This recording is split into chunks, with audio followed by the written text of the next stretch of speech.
Sadie, I believe you have your microphone still on.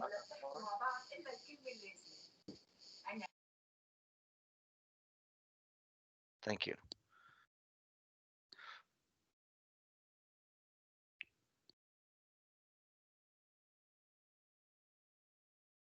Well, we're down to the last minute here. I thought I would just start piping in with a few things before we begin. Good afternoon, everyone. My name is Carmel Desjardins, and I'm a digital learning lead with Anglophone School District West. Welcome to LearnEast 2020, and this session is titled From Media Literacy to Digital Literacy, Preparing Students for a Networked World. We would like to welcome Matthew Johnson from MediaSmarts. Matthew is coming to us live from Ottawa. I'd like to thank you for taking the time to share your experience and expertise with us, Matthew. Just a reminder to everyone in the session, please make sure your microphones are closed. And if you have any questions during the session, please add them in the meeting text chat window. And I'll kind of monitor the chat as we go throughout the session, and I'll answer them if I can, and if not, we'll find an appropriate time to ask Matthew for some support. So Matthew, without further ado, I'll let you take over. I see your screen, I see your webcam, everything's working fine on this end. I'll let you go. Terrific. Thank you very much. Thank you, Carmel, and thank you everyone for joining. It's really very exciting to be part of this event, and I've already really enjoyed participating with some of the other sessions.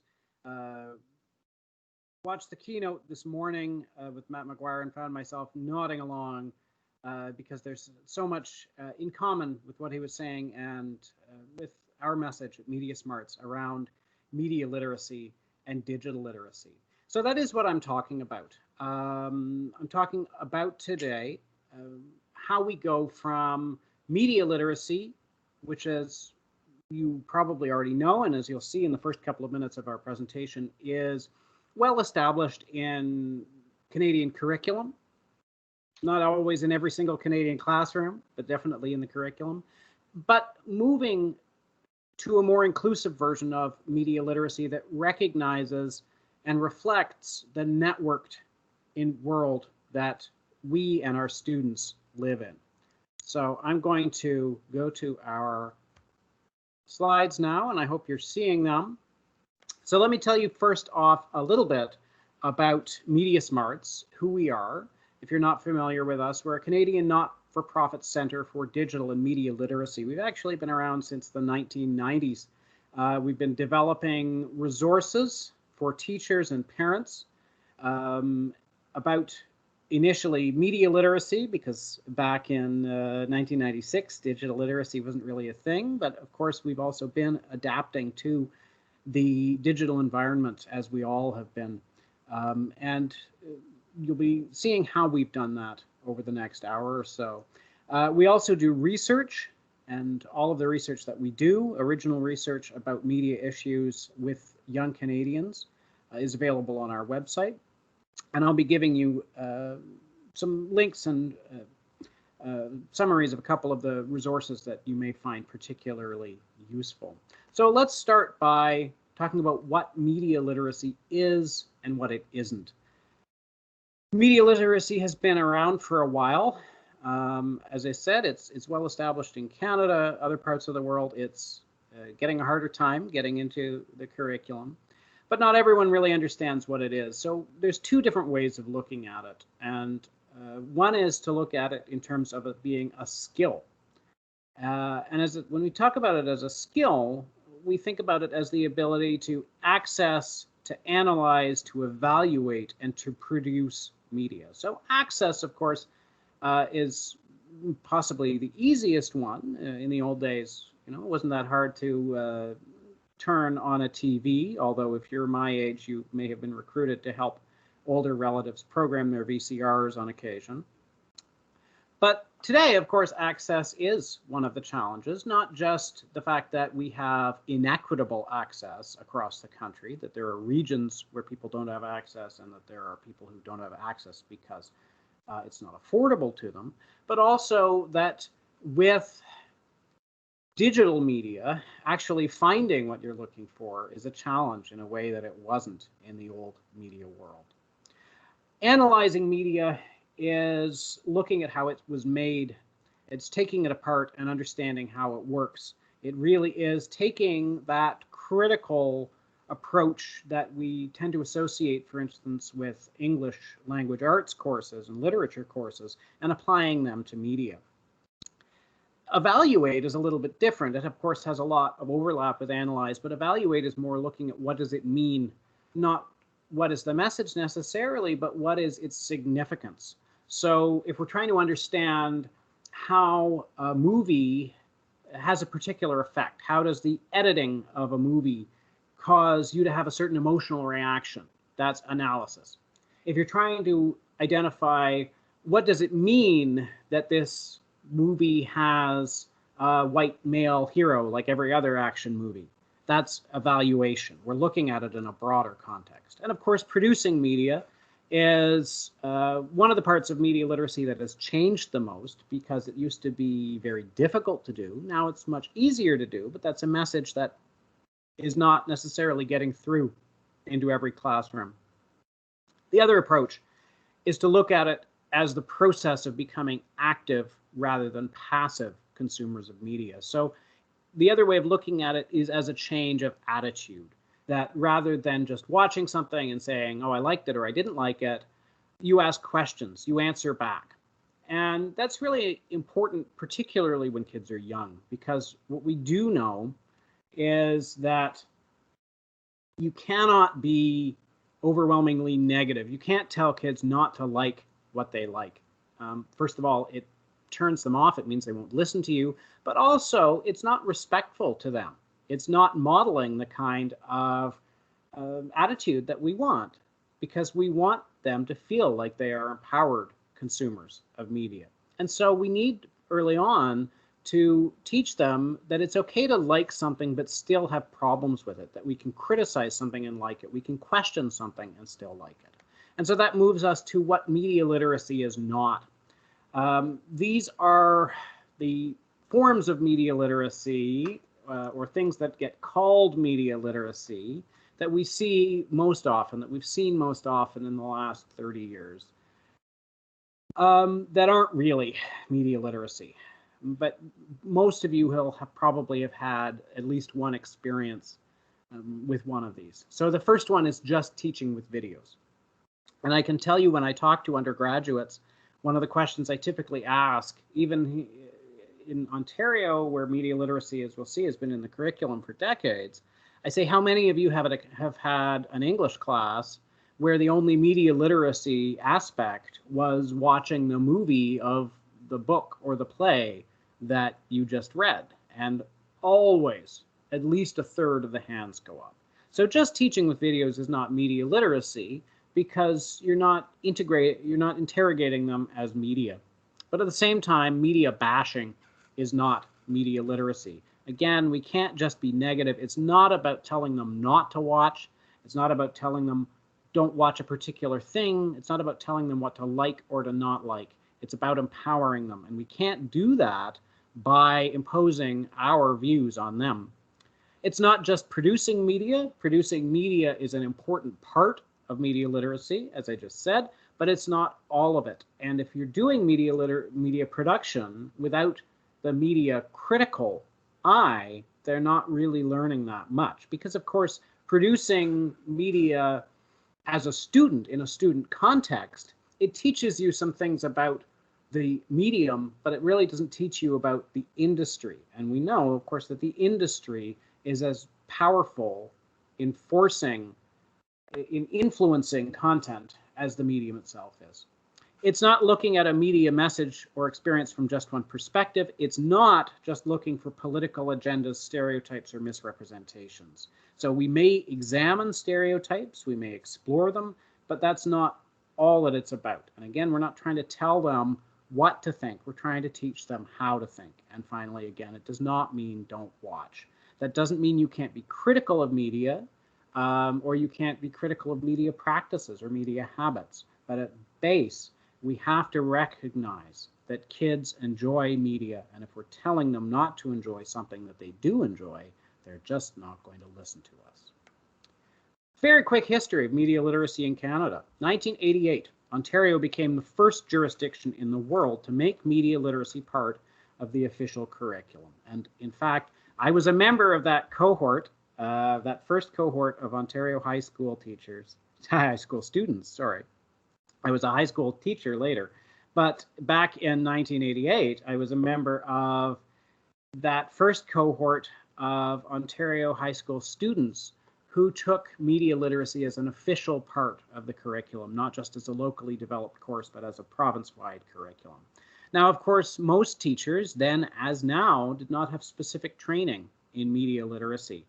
And so one of the things that was developed to support them was the Media Literacy Resource Guide. And it was based on the original key concepts of media literacy developed by the Association for Media Literacy, which is an organization that's still going in Ontario. It was originally the organization of Ontario media literacy teachers. Every province back in the 1990s had a media literacy association like that, pushing for media literacy in the classroom. And the AML is still going, and they are really part of a tradition that goes all the way back to Marshall McLuhan, that it was founded by people who had studied with McLuhan and with some of the other really fundamental thinkers in media theory, not just media literacy. So by 2004, every province and territory had included media literacy in its curriculum. And most of them, because of that, were based on that key concepts model that was developed back in 1988. And that's what I'm talking about today. I'm talking about taking key concepts and applying them to the digital world. So what do we mean by key concepts? Well, first of all, a key concept needs to be concise and easy to understand. It shouldn't take a whole lot of explanation. It needs to be inarguable and applicable to all media. So first, it has to be something that you really cannot argue with. It has to be fundamental. We think of them almost as the laws of physics when it comes to media literacy. And it has to be equally applicable to all media.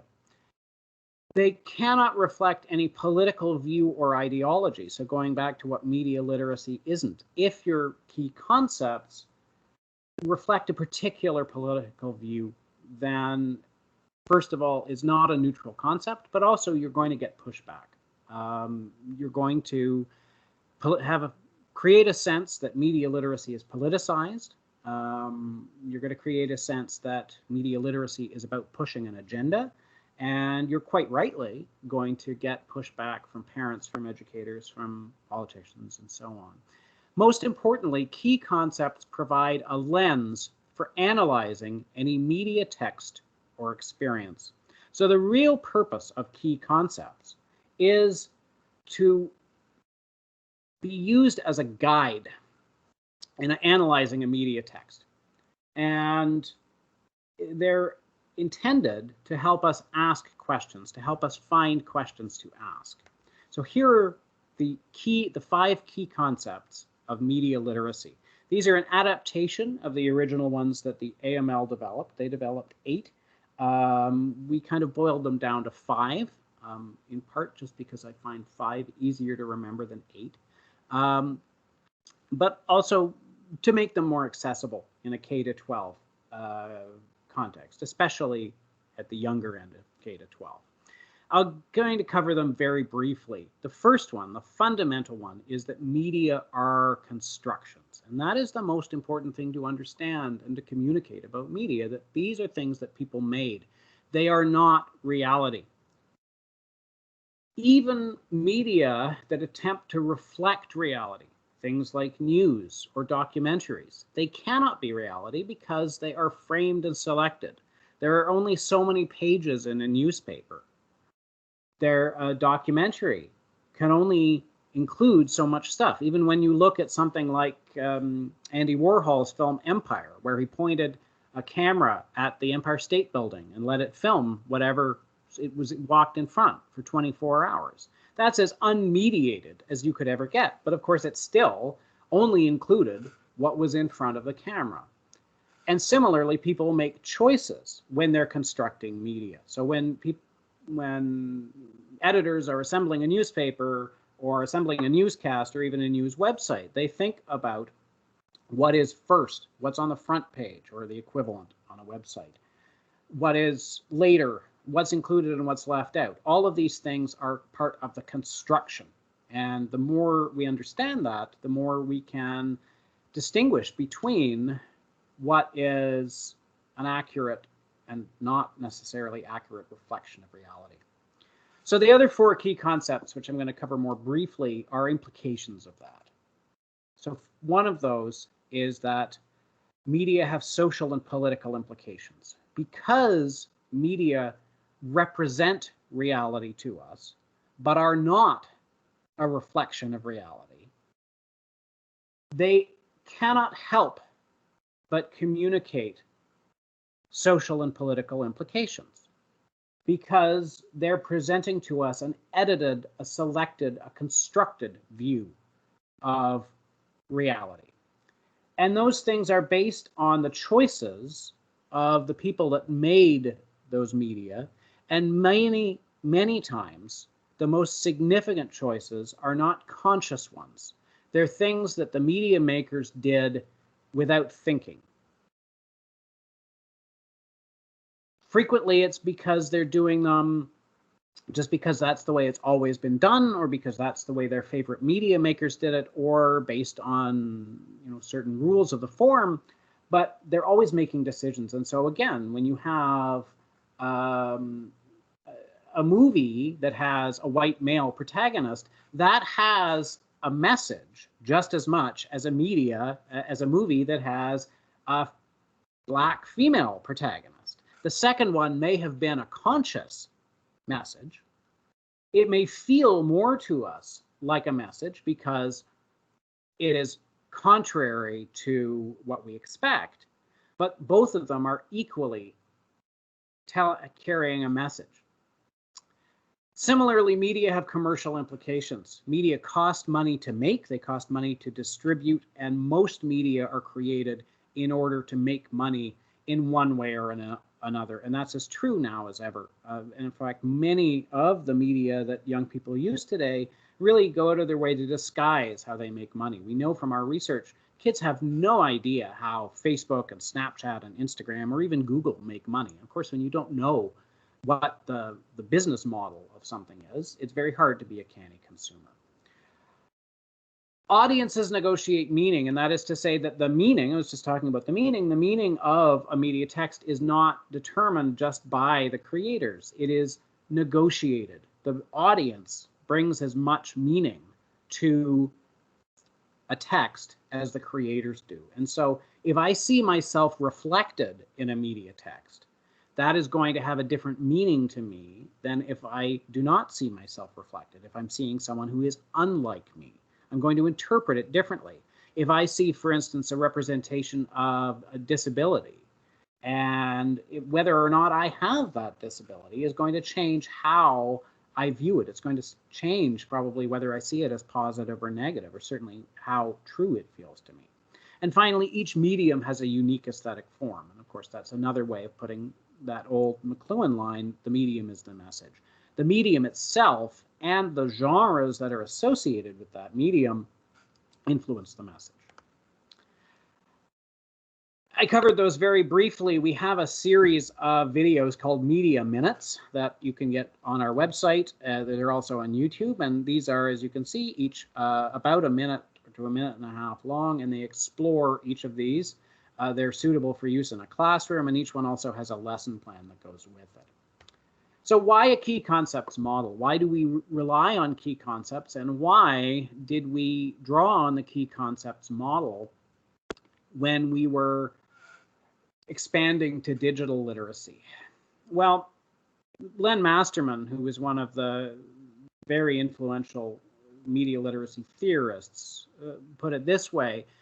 The real challenge with media literacy is that media is not a single thing. There are so many different media, and within each media, there are many different forms. So even just looking at TV, which is one of many different media, you've got news, documentary, sports, advertising, soap operas, and so on.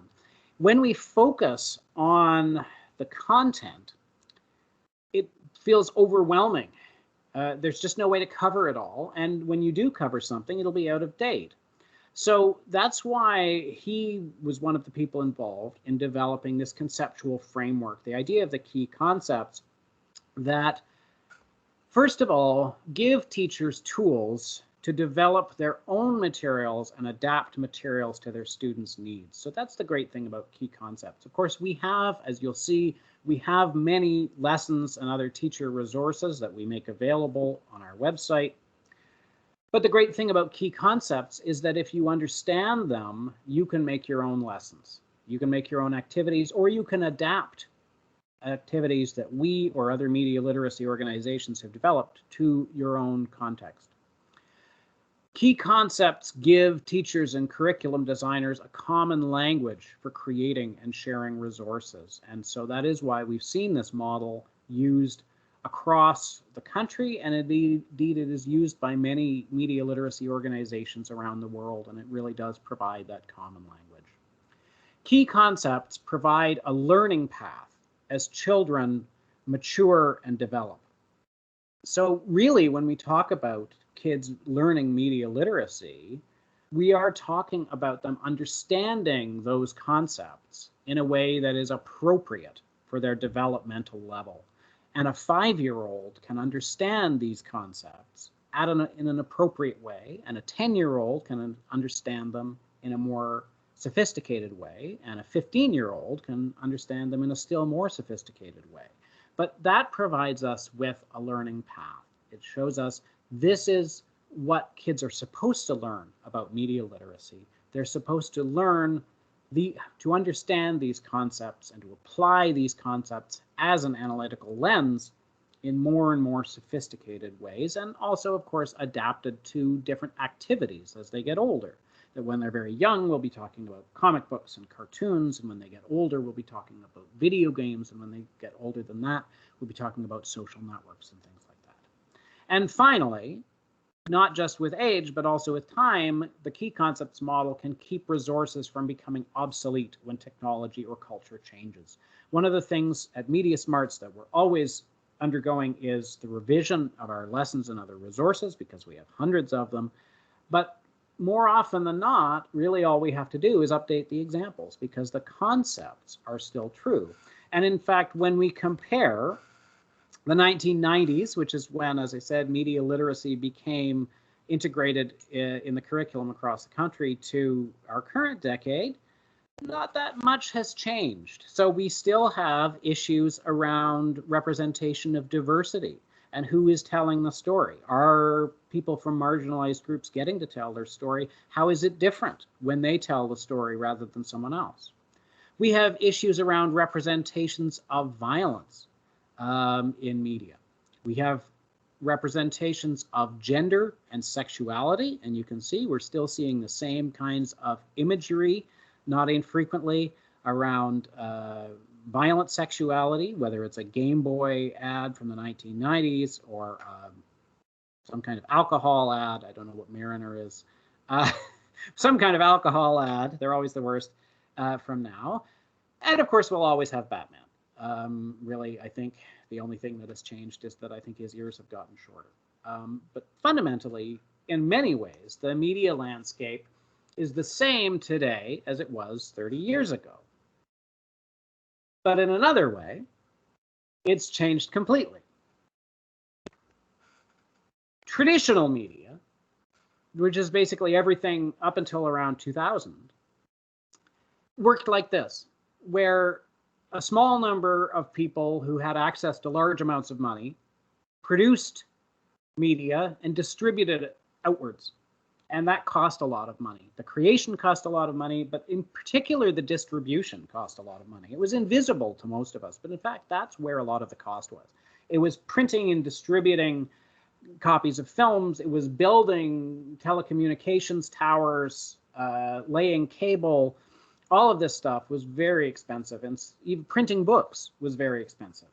And so the ability to produce and distribute media was concentrated in a small number of hands, and it also meant, that model meant, that consumers could really just be consumers. You couldn't answer back, and in fact, you had very few opportunities even to connect to other consumers. You might occasionally talk to someone about what you watched on TV the night before. You might, if you were really offended by something, you might write a letter to the distributor. But basically, it was a one-way relationship. And that is what is different about digital media, in particular, networked digital media. That today, we're not in that world anymore. We are in a networked world where every one of us is at the center of an infinite network. We're all at the center because it's infinite. And so now producing media is a lot cheaper. Producing good quality media still takes money, but the standards of quality, as we've seen, have declined, or at least technical quality. But distribution in particular has become almost free. We've seen that with things like viral videos. We've seen that with YouTube. Other people pay the distribution costs now. YouTube does cost a lot of money to run all those servers, but we don't pay it. So it's a very different world. And what that does is it doesn't make those old key concepts out of date. They are still absolutely up to date. As I mentioned, some of them are more important than ever. But it does add an additional dimension, the dimension of networked interactivity. And that brings us to our new key concepts that are not replacements for the traditional key concepts of media literacy, but are new key concepts that apply specifically to networked digital media. And we have videos for exploring these as well that really do a nice little job of communicating them. They're also about a minute long. So if you want to share what I've talked about today, these are a great place, a great resource. So what I'm going to do for our remaining time is I'm going to take a look at those 5 key concepts, and I'm going to give you an example of a couple of our resources at different grade levels that explore those. Now, I've chosen resources primarily because they look interesting visually. Not all of our resources do. A lot of them are just lesson plans. And of course, you don't have to draw on our resources. These are just examples, but they're really here to show you what's available, but also to illustrate how we communicate these key concepts at different levels. So our first key concept, as I said, is that digital media are networked. And in the same way that media are constructions is the concept that all the others flow from, this is the key concept that all of our other key concepts of digital literacy flow from. So there's no one-way connections in digital media. Everything is connected. Even if we feel like we're doing a traditional media experience, when you're watching Netflix, for instance, it may feel like you're just watching TV. It feels to us like the same experience, but it's not.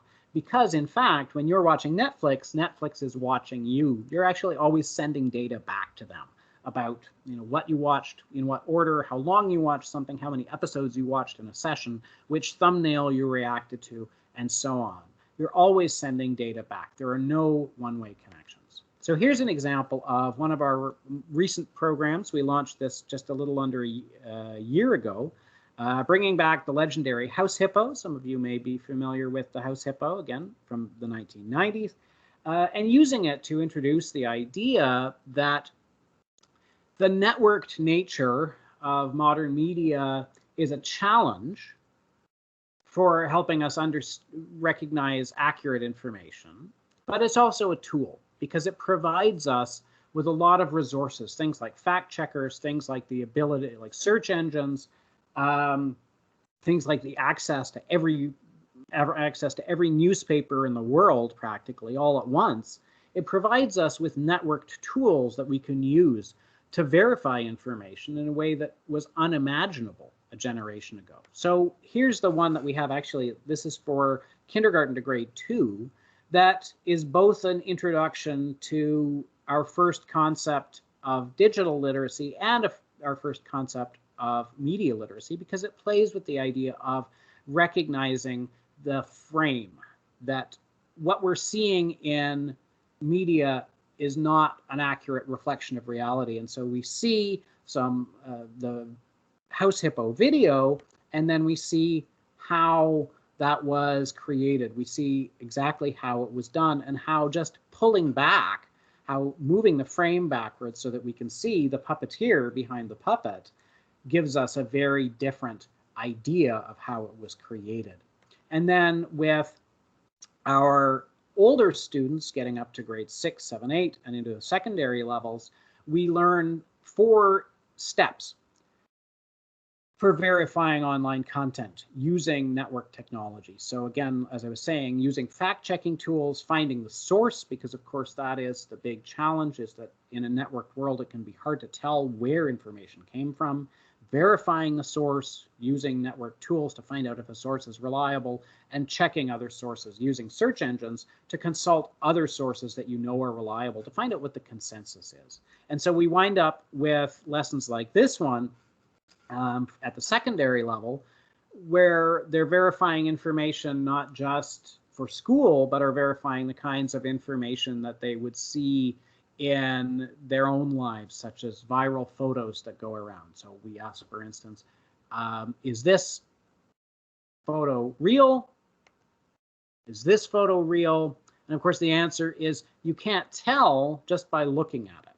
You have to do some investigation, and just a little bit of investigation, for instance, using a reverse image search, which is one of the things that we teach, shows us that this one is fake, it's composite, but this one, in fact, is real. That's a real alligator, and I never want to golf in Florida.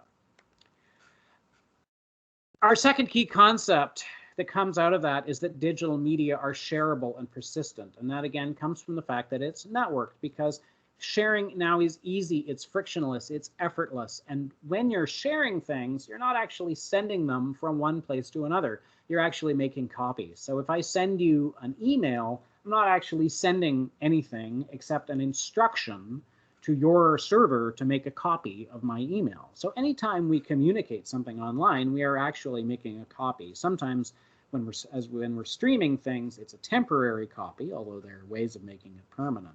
But there's always a copy being made, and those are spreadable.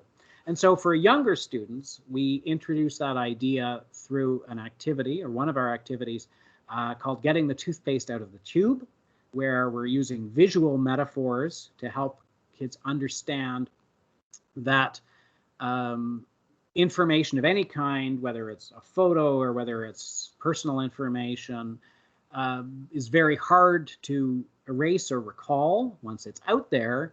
And we also draw on the ability to do media production like stop motion very easily. And this is a lesson that we developed in collaboration with an organization called Hands-On Media Education that focuses specifically on media production.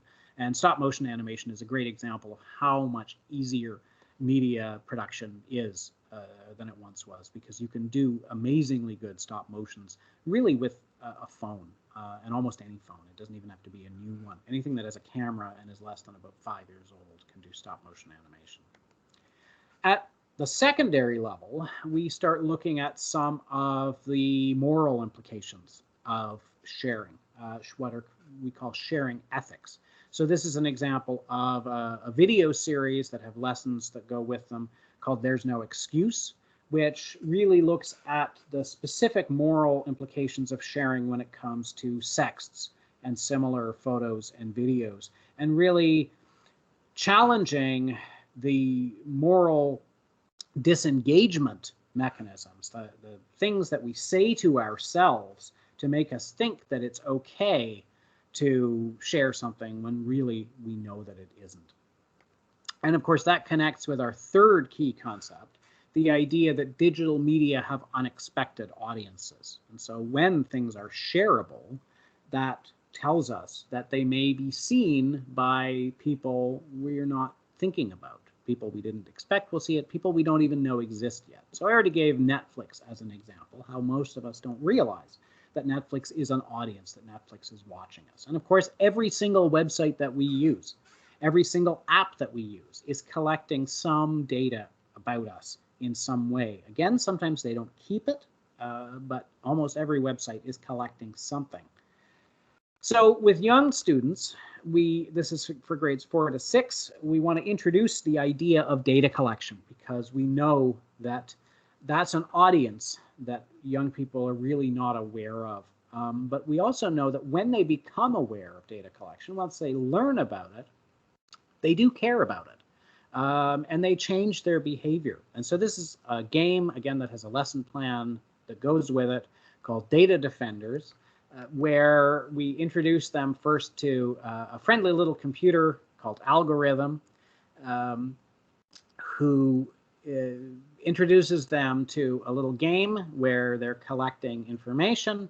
And partway through the game, we discover that Algorithm is actually what's called a data broker, a company that collects data and uses it to build profiles of different consumers and sells them or rents them to advertisers. And that, again, is something that we know from research, that people, they don't care that much when they think about computers collecting their data, but when they find out that there's actually people that collect the data and assemble it, they find it much more creepy. And of course, this isn't just teaching them to be anxious about this. In the second part of the game, they learn a lot of different steps they can take to manage what's collected, and they learn some of the pluses and minuses as well, what it is that they're buying with that data. For secondary students, we look at the idea of future audiences. So certainly getting into high school, students have to start thinking about their digital footprint, about what their online presence says about them, the idea of that employers or universities or other people might be looking at things that they posted without having necessarily thought about it, and also the idea of taking control of that online picture, that online image, and proactively posting things that make a good impression, because most of us do, most young people do lots of things that create a good impression, but they don't necessarily think to document it online. And so that goes back to that idea from very early on that I talked about of creating empowered consumers, that it's not just about teaching them to beware, it's teaching them how to take control of their media lives. Our fourth key concept is that interactions through digital media can have real impact. One of the things about digital media is that many of the cues that we have online, that we have rather in offline, aren't present. So if I were actually presenting this to you rather than looking at my webcam, I would have a sense of whether I was interesting you, of whether you were getting bored. I would have a sense of which of these topics you were more interested in or less interested in. And I could spend a little more time on the more interesting ones and speed through the less interesting ones. But I don't have that, so I apologize. Similarly, we have that same effect in relationships, that when we say something offensive, we don't realize it. We don't have tone of voice, we don't have body language, we don't have facial expression most of the time. And we see that so often in things that develop into cyberbullying situations, where one person will say something online that offends the other person, but they don't realize they've offended the other person. They don't realize they've crossed the line, so they can't backpedal as they would offline. And so when the other person responds angrily, it feels to the first person as though they've really overreacted. What did I do that was so bad? And we know from our research into prejudice online that that's one of the biggest barriers for young people in responding to online hate and online prejudice, is that lack of empathy, what we call the empathy gap. that they don't know. They don't know if someone really meant it when someone says something hurtful, but they also don't know whether or not anyone was really hurt by it. So with younger students, we take a look at that idea of how, you may not realize if someone says, I hate that pic, you don't really know. Do they just hate it because they didn't look that great that day, or is it something that's really embarrassing to them? Is it something that's really hurtful to them?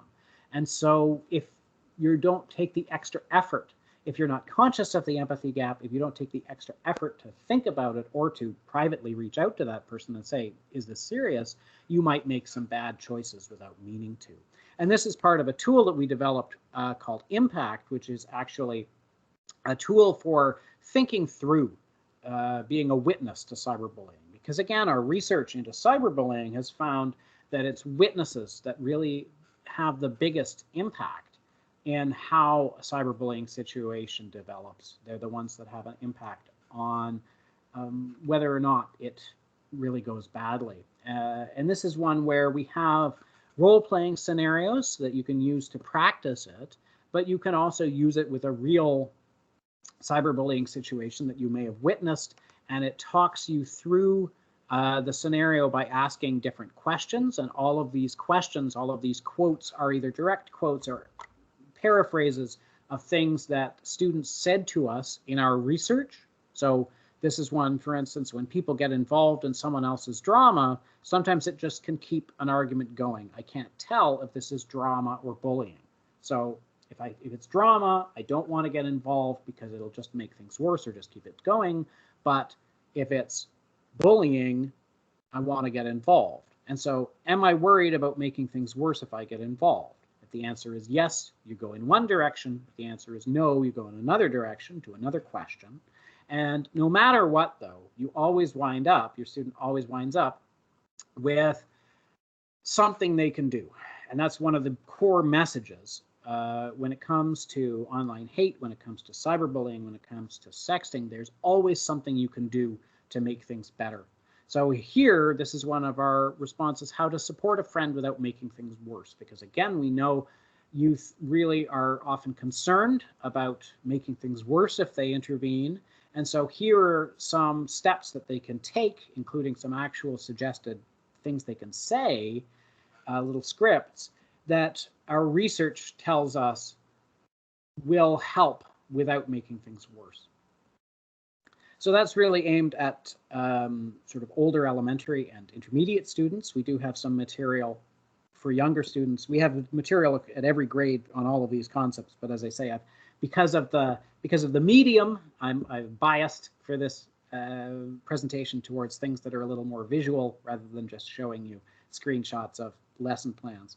But at the secondary level, we're still exploring that idea, but we're also exploring the idea that the impact can be a good one, that the real impact we can have can be as citizens, that we can use digital tools to participate in a positive way in our offline communities, but we also have a responsibility to be positive citizens in our online communities. That one of the great things about the internet is that all of us, even kids, are full citizens online. And so we introduced the idea of being a positive digital citizen. Here's an example that looks at kind of the overlap between verifying information, like the lesson I showed you earlier, and digital citizenship. And this is one we actually developed in collaboration with Elections Canada. You can actually you can send away for it. They will send you a package.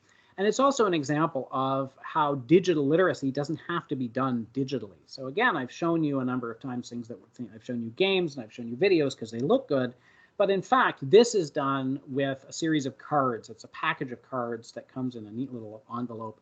And it's 100% offline because the concepts, again, the benefit of the key concept approach is that you can communicate even the key concepts of digital literacy without necessarily having to use digital tools. And the teachers who've done this one, who workshopped it for us, told us they really appreciated that they really appreciated being able to teach this key digital literacy skill without having to worry about, booking the Chromebook cart or the computer lab and having to deal with the Wi-Fi and everything. It was all on paper. So in this, you get a number of scenarios. There's actually, and for each scenario, there are 5 cards, and each card gives you a little bit of additional information. And with each card, the group discusses whether they think this information is reliable and why and what they should do about it. And because it's from Elections Canada, and because it's about civic information, most of it is related to elections and politics. So here is one. This was a tweet where election voting hours were extended in 9 ridings after complaints about tech glitches. So you see this tweet. It'd be great if you were able to vote a bit later, but if you're wrong, if it's not true, you might miss your chance to vote. So what do? You follow the link. There's our second card, leads you a story in the National Post. Search on the Post website shows the link leads to its real web address. So it's not only in the Post, it's actually in the Post. It's not someone pretending to be the Post. Okay, what's next?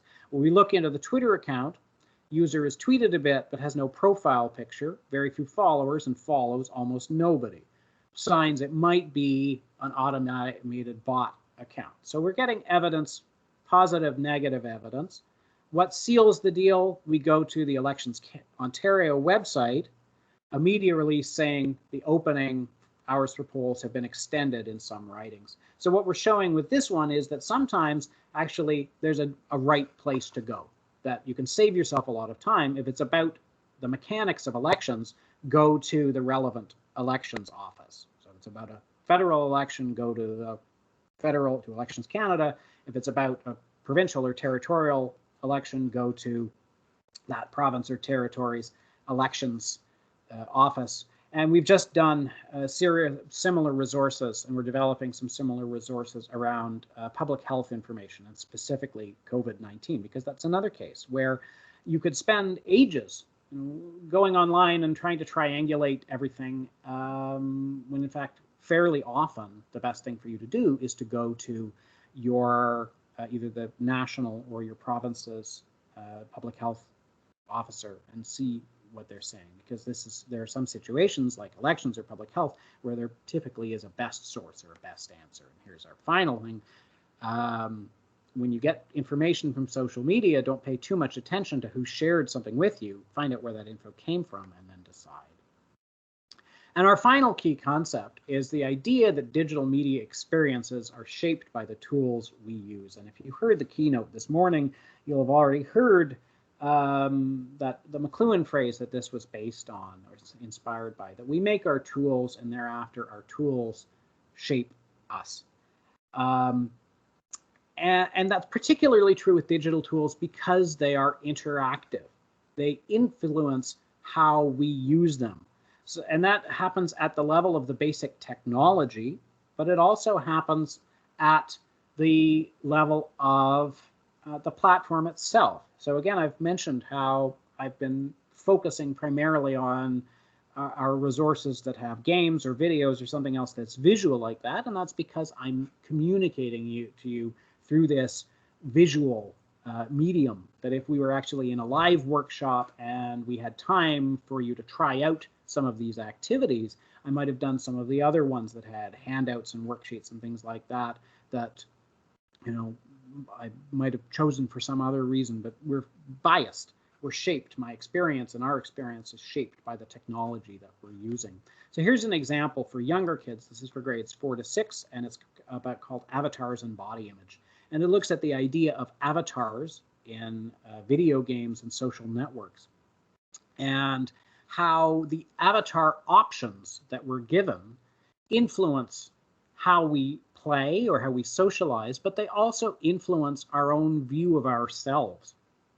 That our views of what is an appropriate male or female body, our ideas of who is normal, of the normality of whiteness, for instance, are influenced by these tools. And so this tool has 2 parts. And the first part, you use a fairly stereotyped, as you can see, male or female avatar, and for each one you have a very limited range of options to dress it in.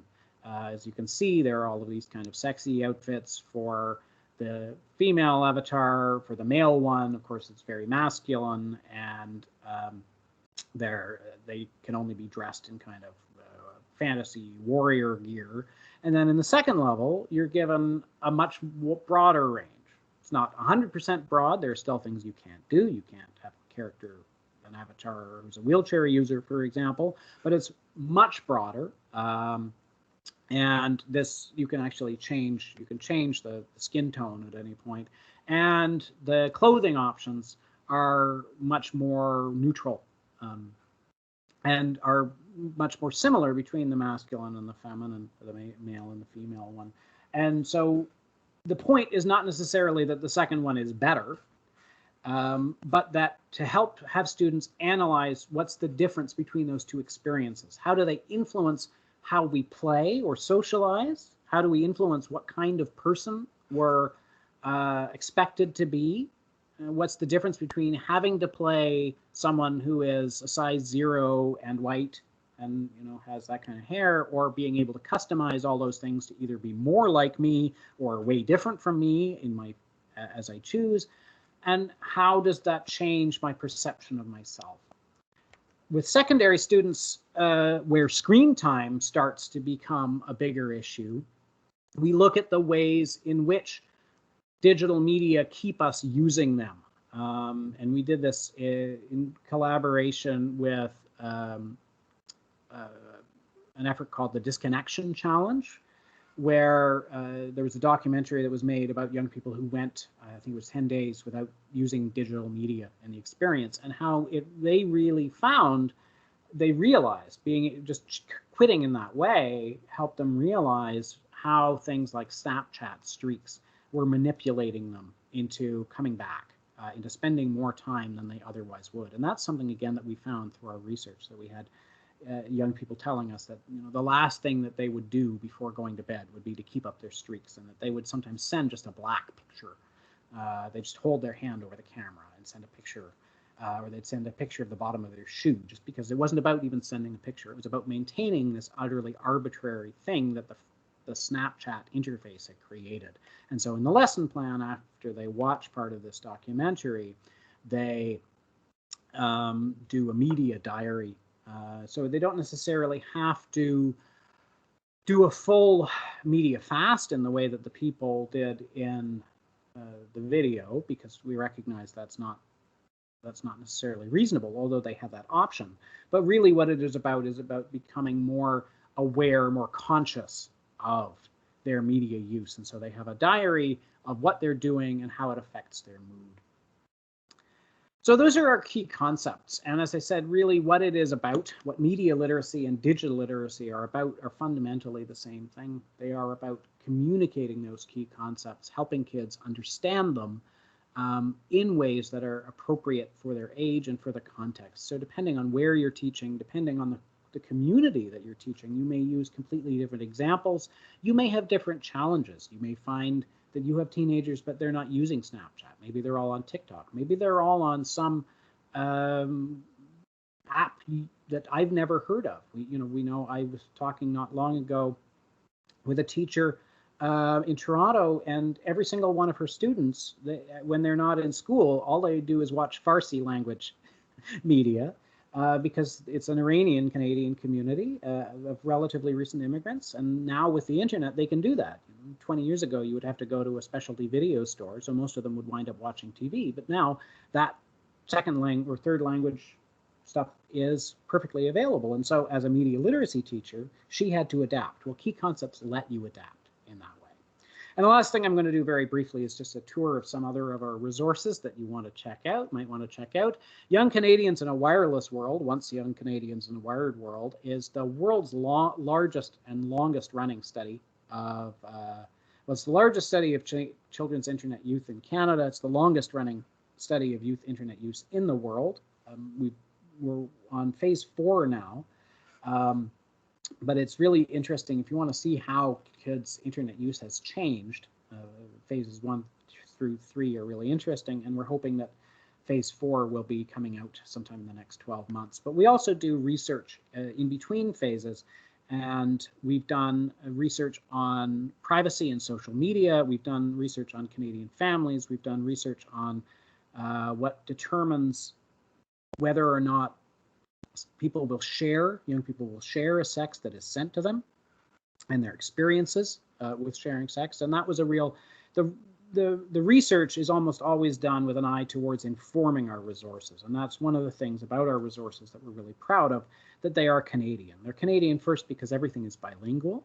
It's available, everything available in both languages, but also it's based on the best available Canadian data. But in some cases, as in this one, we actually were doing research that is first in its world, first in the world, where really nobody else had looked at what it is that determines whether someone will share a sext or not, and really putting the focus on sex sharing rather than focusing on the people who are sending the sext, who really are not, they may not be making a great choice, but they're not really doing anything wrong, and focusing on the people who do the real harm. And that is really changed our approach to sexting, and it really means that we feel confident that with our sexting resources, our bullying resources, our resources on online hate, all of our resources, that we are working from the best Canadian data available. Some of you may already be familiar with Media Literacy Week. It's been going on for, I think, 20 years now. It's happening this year, the last week of October. And there are lots of different ways of getting involved. So if you check out the Media Literacy Week website, we get hundreds of collaborators across the country every year. Schools, of course, but also community organizations and lots of different groups. So please check it out. One thing that we're just that we've had for a little while that goes into all of this in a lot more depth is our digital literacy training program for Canadian educators. This is something we developed for pre-service teachers, but it's absolutely terrific for teachers who are currently in the classroom as well, and it really does delve more deeply into those 5 key concepts of digital literacy and how to approach them in the classroom. And one program that we're rolling out just now, we're piloting it, but we will be rolling it out more broadly in a couple of weeks, is a fully online PD course on making media across the curriculum. So we look at the theory behind media making. We look at how you can use it in different parts of the curriculum, not just in a media class, and it also includes some really terrific practical advice from people who are experienced media makers, but also have experience with making media in the classroom. And so we have guest lectures from someone who does stop motion animation, someone who does coding, someone who does tabletop games, and someone who does comics. And they look at it both from the practical view of how do you do this, but also how do you integrate it into different parts of the curriculum. For our media and digital literacy lessons, we have a digital literacy framework for Canadian schools. You can see this on our website. It looks at 7 different aspects of digital literacy from kindergarten to grade 12.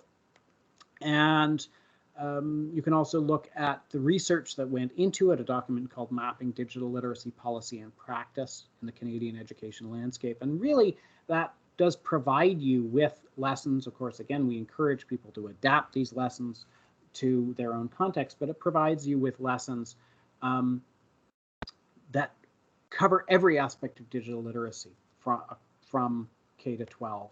And one of the things that teachers tell us is most valuable is we have curriculum charts for every province and territory. Every year, we make sure we're up to date on the curriculum of each province and territory, and we identify where media and digital literacy are in the curriculum, whether they're there explicitly or whether there are media and digital literacy connections. So for instance, in a health class that talks about bullying, doesn't have to mention cyberbullying. We know that's a kind of bullying kids experience now, so we connect our bullying lessons there. You can see on the left, it goes by topic. You can open it up and it's subdivided by grade, and it directly connects the curriculum expectations with our resources. So you can see that it actually is in the curriculum, and that's what I want to leave you with, that it is part of the curriculum. It's something that every student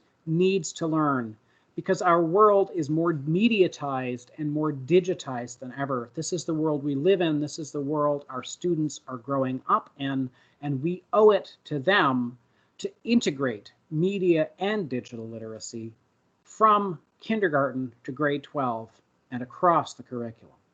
Thank you so much for your kind attention.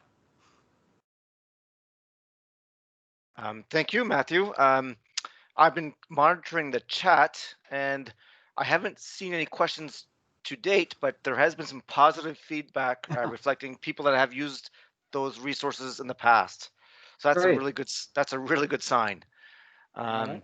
What I'm going to do right now is I've just posted something in the chat about there is an online draw at the end of this today's session where I've included a link where people can join that to enter that contest. I'm also going to finish the recording right now. I'm going to stop it, but we will include